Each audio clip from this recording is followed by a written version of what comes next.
छत्रपती संभाजीनगरहून आलो आहे। माझ्या कवितेचं शीर्षक आहे भाषा।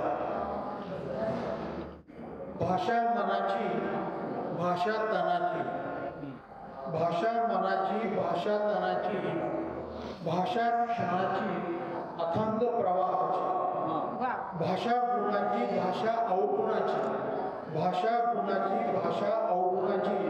अर्धवट स्वप्नांची, यांची त्यांची कुणाची, भाषा गावच्या मातीची, भाषा अमर प्रीतीची, भाषा जनरीतीची, परंपरेच्या भीतीची, भाषा स्पर्शाची, भाषा अव्यक्त हर्षाची, भाषा रंगाची, ढंगाची,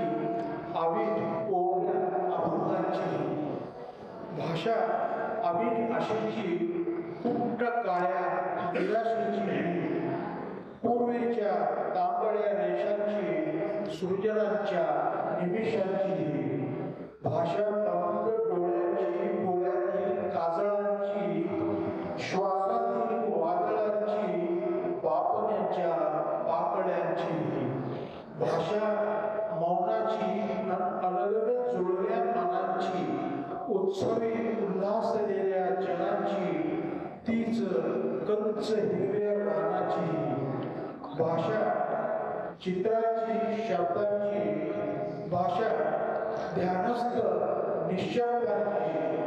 तिलासाठी चारा आणणाऱ्या चिमण्यांची, मनात फुलवलेल्या तुझ्यासाठीच्या गाण्याची, भाषा थेंब थेंब थुंबाची,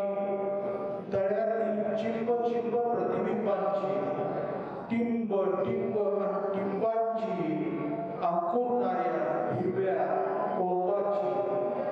भाषा रुपये पैसे नोटांची, सूट बूट टाय कोटांची, भाषा रुपये पैसे नोटांची, सूट बूट टाय कोटांची, ओठावर ठेवलेल्या बोटांची, भरलेल्या आणि रित्या पोटांची, भाषा कपड्यावरील ठिगळांची, भुकेने खोल बुडालेल्या शब्दांची, भाषा कपड्यावरील ठिगळांची, भुकेने खोल बुडालेल्या शब्दांची, एका पायावरील ध्यानस्थ बगड्यांची, पण भाषा असावी जगा आणि जगू